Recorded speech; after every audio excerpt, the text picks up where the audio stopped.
Hi, everybody. Welcome to English Digest. I'm Tom. Hi, I'm Stephanie. It's our all-English lecture today, at least American English. So we're going to be talking about some items in the news. It's our News Watch unit for today. And Tom's not even going to speak Spanish today, which you know he loves to do occasionally. Yeah. But in any case Just here, yes. English. Yes, it's all English today. So let's get to it, everybody. We've got a couple of news stories here. One is about edible spoons, or spoons that you can actually eat. And then we're also going to talk about the ozone layer in the Antarctic. The hole there seems to be healing now. Let's get to it, everybody. Let's read the entire contents of our lesson, and we'll be right back.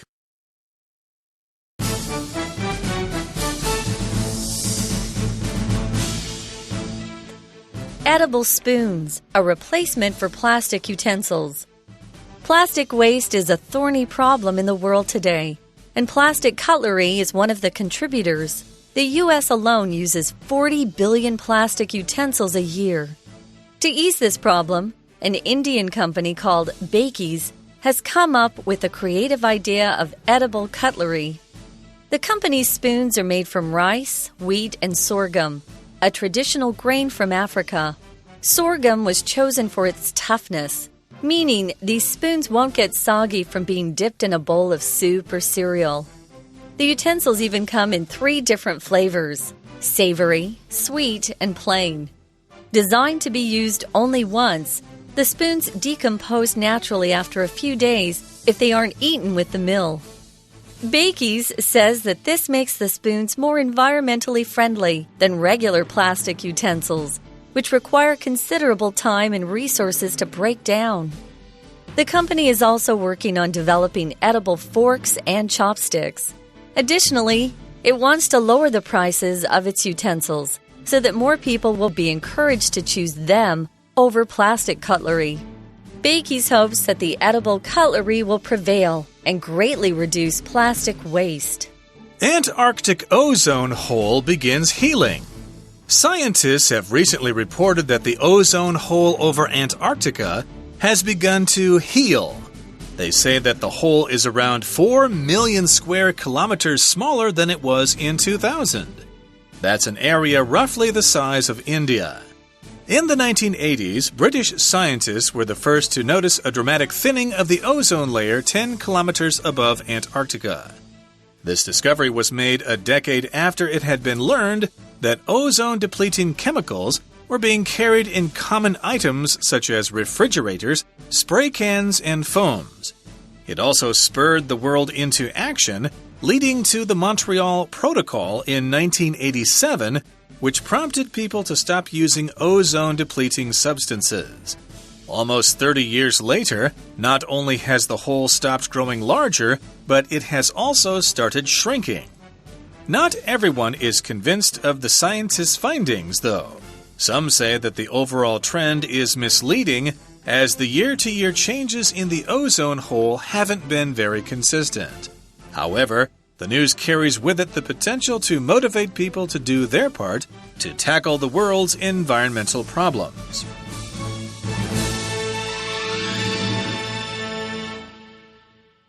Okay, guys, we're going to look at our first headline. That's the title of a news story, a headline in the newspaper. So what's the headline here? It's edible spoons, a replacement for plastic utensils. If something's edible, it just simply means you can eat it. And here we're talking about utensils. Utensils are the things, the tools we use to eat our food with. So a knife, a fork, a spoon, and of course, the all-important pair of chopsticks that we need to use here to eat most of our food. And a replacement just means a person or a thing that takes the place for something else. A substitute, you could say. Exactly. So these are a replacement for plastic utensils. And plastic waste is a thorny problem in the world today. And plastic cutlery is one of the contributors. So here we've got a word thorny. Thorny usually describes thorns, okay? It's kind of sharp and it can cut you. A thorny bush, for example, stay away from that thorny bush. It's got thorns. But here thorny just means it's something that causes trouble. It it makes your life difficult or distressful for everybody. So yes, indeed, this plastic waste is causing problems in the world. And then, of course, you talked about the word utensils there. Right. Cutlery is very similar. To me, cutlery, though, refers most to the utensils that are used to prepare the food as opposed to the utensils that are used to actually eat the food. It could be, yeah. I also consider cutlery to be a more formal term than utensils. Utensils are, it's just the everyday word we use, and cutlery to me also seem to be the more fancy stuff, but that's just my definition. But they are very similar. Knives, forks, spoons, and also the bigger spoons that you see that we use for serving the food. Have you seen those really big spoons, long handles? Yeah. So that's cutlery. So these things are causing a problem in the world today because, wow, we're using a lot of it. And as you know, if you follow the news at all, you know that plastic is hard to get rid of. Once you use it, it gets thrown in the trash and it takes a long time to then disappear. So we're going to be looking at this problem. So plastic waste is our problem, and cutlery is one of the contributors to this problem. If you're a contributor to something, you're actually contributing, or you're part of the problem. You're getting in there and you're part of the huge amount of plastic waste. So let's see what we can do about this. The U.S. alone uses 40 billion plastic utensils a year. Wow. That's a lot. Well, you think about it, if you go to a restaurant and, you know, it's a fast food place, they typically don't have nice cutlery, the silver kind. Parties at my house, and we have a lot of people, and we always buy the plastic spoons and forks. So it's more convenient. It's lighter. You don't need to wash it. You can just throw it away, stuff like that. So yes, indeed. I thought the U.S. would probably use less because we tend to like to eat with our hands in the U.S. You know, hamburgers and pizza and fried chicken. We always use our hands for that kind of stuff. But still, we still go through lots of plastic utensils every year. So we're going to try to ease this problem to make the problem less severe. An Indian company called Bakey's has come up with the creative idea of edible cutlery. Hey, edible. We saw that word before in the title. That just means it can be eaten. But in any case, yes, they have come up with an idea. If you come up with something, that means you think of an idea that nobody else has thought of before. So in the next paragraph, we're talking about the spoons they make. So the company spoons are made from rice, wheat, and sorghum, a traditional grain from Africa. Sorghum I've seen because we use sorghum sometimes in chewing gum, believe it or not. So rice, we have a lot of rice here. Wheat, sounds like it's made from grains, if you want to sum up what they're making it out of. I wondered what they were going to use. Sorghum was chosen for its toughness. Yeah, sorghum is also used to make gaoliang wine. Oh, okay. Even though gaoliang, it's a Chinese word, right? But I didn't say the tones there correctly, so technically I did not speak Chinese there. And I think we call that's what we use for English if we're speaking English. Yeah, right? we use the same word, so I guess it can it's be English both languages. Too. Indeed. But in any case, yes, they use various grains here, rice, wheat, and sorghum, which of course comes from Africa, and they chose it because of its toughness, because it's hard, which means that these spoons won't get soggy from being dipped in a bowl of soup or cereal. Soggy just means it's got a lot of water. Yeah. If you're eating cereal sometimes and it sits in the milk for too long, it gets kind of soggy. You can think of some examples yourself of food that starts to get kind of soft because it's in water for too long. And the utensils even come in 3 different flavors: savory, sweet, and plain. Plain would be no flavor, sweet would be like with sugar, and savory is kind of like salty and spicy. Yeah. Wow. So you even have a choice of flavors. Designed to be used only once, the spoons decompose naturally after a few days if they aren't eaten with a meal. So even if you don't want to eat them, they go ahead and decompose without your help, which is a nice element for this because I have to be honest. After I eat, I'm full. I don't really want to eat a spoon that's made out of rice, wheat, and sorghum. If you decompose, guys, it just means you slowly decay over time. We use decompose to talk about leaves that fall from the tree. Sometimes some people will gather those leaves up and they'll put them in a pile, and slowly those leaves combined with water and dirt, they just become non-leaves after a while, and they go into the ground, which is nice. And they return into the ecosystem. Yeah. That's the idea. And I guess you're not supposed to eat these spoons, but they're supposed to decompose naturally and return to the environment and not cause problems. Well, you can eat them, though. They are designed to be eaten. I guess you can. Yes, indeed. And Bakey's says that this makes the spoons more environmentally friendly. Okay, that's the term we often use to describe things that are good for the environment. They don't cause problems. They don't pollute the rivers or the air and stuff like that. And they're more environmentally friendly than regular plastic utensils, which require considerable time and resources to break down. Considerable here just means a lot. It takes a lot of time for those things to decompose, to break down. Yeah, considerable. I spend a considerable amount of time watering my plants at home. You must have a lot of plants then. I have a lot of plants. My apartment looks like a jungle. So considerable you can use quite frequently. It's a really useful word, I think, considerable. So try to use that instead of a lot of or lots of, which we usually use when we're just speaking. Try to, increase your vocabulary by taking one or two words into your vocabulary, say a week, and try to use them. That's a way to build slowly over time. There you go. Next paragraph says the company is also working on developing edible forks and chopsticks. So when I first started reading this article, I thought they had edible utensils already designed, but they only have the spoon right now. So they're working on developing some more things. I can't wait to see the chopsticks. The chopsticks, yes. Yeah. I wonder if they'll catch on here in Taiwan. I've heard people complain about the chopsticks here because everyone uses those bamboo disposable chopsticks, and I suppose they cause their own problems as well. But that's a topic we're not going to discuss today. In addition, or additionally, also, it wants to lower the prices of its utensils. We're talking about the company here. It wants to lower the price, make them cheaper, so that more people will be encouraged to choose them over plastic cutlery. Yes, indeed, the price is always the bottom line there. Yeah. If something is cheaper, hey, we'll go for it. Yes, we'll use plastic utensils as long as they're cheaper, but if you can produce those edible chopsticks or spoons or whatever at a cheaper price, hey, we're all ears. We will check them out. Tom used a really good phrase, the bottom line. You'll often hear people say, hey, the bottom line is. That just means that's the most important thing to consider.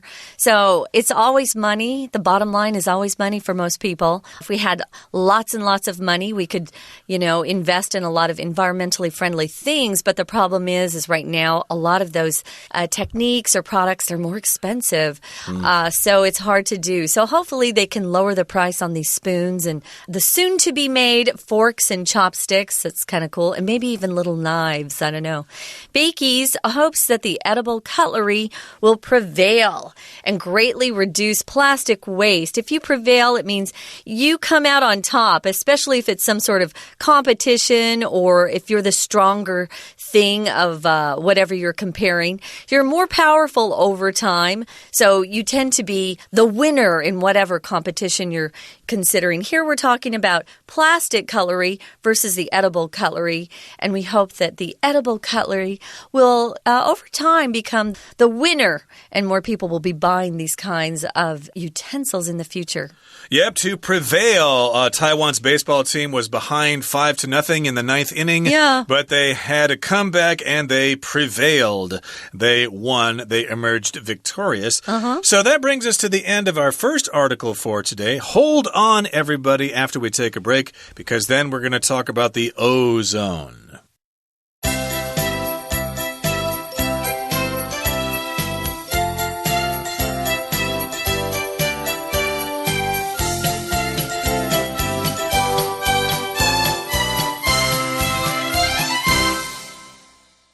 Okay, let's continue now with our second article in our news unit.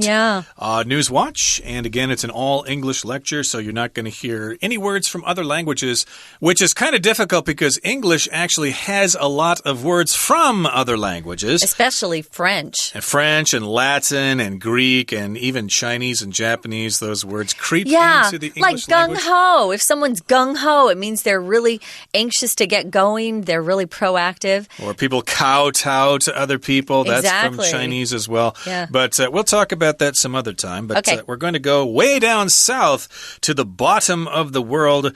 We're going to Antarctica, which is that continent at the bottom of the world. That's where the South Pole is.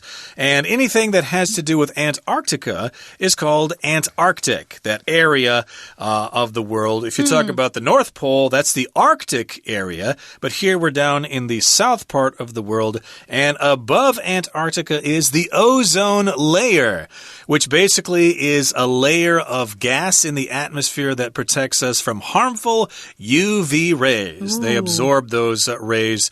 And ozone, of course, is oxygen bonded into atoms. Right. 3 atoms of oxygen bonded together is ozone. O3, yeah. Yep, O3. So this hole is going to begin healing, or it has begun healing. Here we go into our article here. Scientists have recently reported that the ozone hole over Antarctica has begun to heal. Was it hurt before, you ask? Well, yeah, because it was coming apart. We were getting this hole that wasn't good because it was letting in more of those bad rays that make us sunburn and give us skin cancer and things like that. So the scientists are saying, hey, it's getting better. It's begun to heal. Sometimes we use verbs in other ways that aren't literal. This is more figurative. If it was literal, it would be, oh, he cut his hand and the wound is beginning to heal. But here, we're not talking about a real wound or a real accident, something that happened to an animal or a person. We're talking about something in science that's actually getting better. So we're using heal. Indeed, heal. So yeah, it's not like a wound on your body or a scar. It's basically just the open area of Antarctica that has no ozone. And so it's begun to heal or get better. And they say, the scientists say, that the hole is around 4 million square kilometers smaller than it was in the year 2000, and that's an area roughly the size of India. Wow. Okay, so it has come back, I guess. The ozone layer has healed to an area that is roughly the size of India. Roughly here just means more or less. They can't measure it exactly down to the last square kilometer or square foot even. Yeah. So it's roughly more or less the size of India. Yeah, it's different from the word exact, you know. It's exactly the size of. So we can use this word when we're not really sure the precise size or measurements of something. You can use roughly the size of something. So in the next paragraph, it says, in the 1980s, long ago, British scientists were the first to notice a dramatic thinning of the ozone layer 10 kilometers above Antarctica. So this was quite a while ago. In the good 80s, the 1980s. And the British are proud of themselves for this. They were the first ones to notice, hey, something's going on with the ozone layer. Dramatic is a word we use when we really want to emphasize something is pretty important, you know. It's not a small thing, it's dramatic. So you got to pay attention. It's quite big. So they wanted to call attention to this to the people around the world. They were the first ones to see it. Indeed, and I think the ozone layer to begin with is already very thin, just a couple of centimeters thin, if not even just one. But in any case, this discovery was made a decade after it had been learned that ozone-depleting chemicals were being carried in common items, such as refrigerators, spray cans, and foams. So notice here, yes? Yeah, and even my asthma medicine, they replaced my spray because it was bad. It doesn't work as well now, so... What a sacrifice you've had to make. Sacrificing for our ozone. There you go. Well, maybe you'd rather have skin cancer or something like that. Yeah. But in any case here, yes, had been is the past perfect. So we're talking about two things that happened in the past. They discovered a dramatic thinning of the ozone layer. And then before that, they knew that these chemicals existed, these chemicals that are ozone depleting. To deplete means to reduce the size or quantity of something. So they knew these chemicals were around, and then they saw what was happening in Antarctica. So these chemicals were being carried in common items like refrigerators, the stuff that makes it cold, spray cans, especially hairspray. I remember hairspray, yeah. Hairspray was something that had this chemical. And also foams, which are used for various things. This is not the foam in your latte, for example. No. It would be some kind of foam that has some industrial use. Sorry, I'm not a scientist. Well, some guys shave and they use spray cans and they spray it into their hand and it comes out as a foam. And they put it on their beard. Yeah, I should have thought of that. I shave quite frequently. You shave, I know. Well, I use the brush stuff, so I don't use the stuff in cans. Right. But in any case here, it also spurred the world into action. So yes, indeed, these two events, I guess, especially the discovery of the thinning of the ozone layer, spurred the world into action. Here we have the word spur. S-P-U-R itself as a noun is a small little piece of metal that's kind of sharp that a cowboy has on the bottom of his boot, and he pokes it in the side of his horse in order to get the horse to move faster or to run if the cowboy is trying to chase after Indians or something like that. I don't know, yeah. But in any case here, spur here is also used as a verb. That just means to start something into action, as if you have a spur on your cowboy boot. Yeah, so it kind of gives an incentive to somebody to move or do something, or encouragement to get some action going. So this spurred the world into action, leading to what we're calling the Montreal Protocol, some sort of formal agreement between nations in 1987. And this prompted, again, if you prompt someone, you kind of give them a reason to do something, or you remind people. You can also prompt somebody to do something. My mom prompted me to call the dentist to make an appointment because I was delaying. So you get people to move that way too, to prompt someone. So it prompted people or encouraged people to stop using some of these bad ozone depleting substances that we mentioned earlier, like the ozone depleting chemicals in refrigerators, those spray cans, and also the foams that we mentioned. It's kind of interesting because more or less they worked it out because of the Montreal Protocol. I would venture to say that it was successful because this meeting took place in good old Canada. Really? Kind of the master country of cleanliness and politeness there. And so, yeah, if you want to meet somebody nice and friendly, head to Canada. But almost 30 years later, not only has the hole stopped growing larger, but it has also started shrinking. Cool. To shrink just means to get smaller and smaller.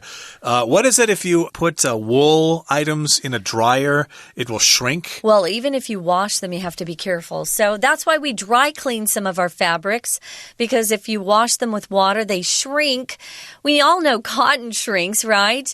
You have a lot of t-shirts and jeans and you wash them and they get smaller.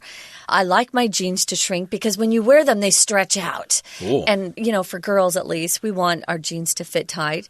So shrinking is not good if you're talking about clothes. But for the ozone, we want that hole to shrink or get smaller. We definitely do. My clothes don't shrink because I only wear polyester. But in any case here, not everyone is convinced of the scientists' finding, though. Yeah. As you might expect, this is kind of controversial because science does have peer review and stuff like that. So, of course, there are going to be people who disagree. Some say that the overall trend is misleading.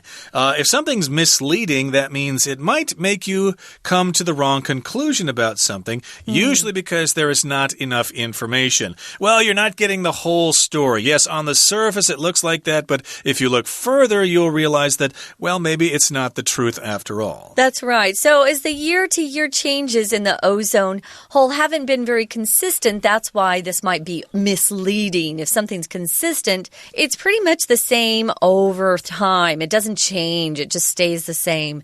So if you want to do well in this world, you have to consistently work hard. Or if you're in school, you want to consistently have good grades. Keep your grades very high, very consistent. Now, the last sentence here says, however, the news carries with it the potential to motivate people to do their part to tackle the world's environmental mental problems.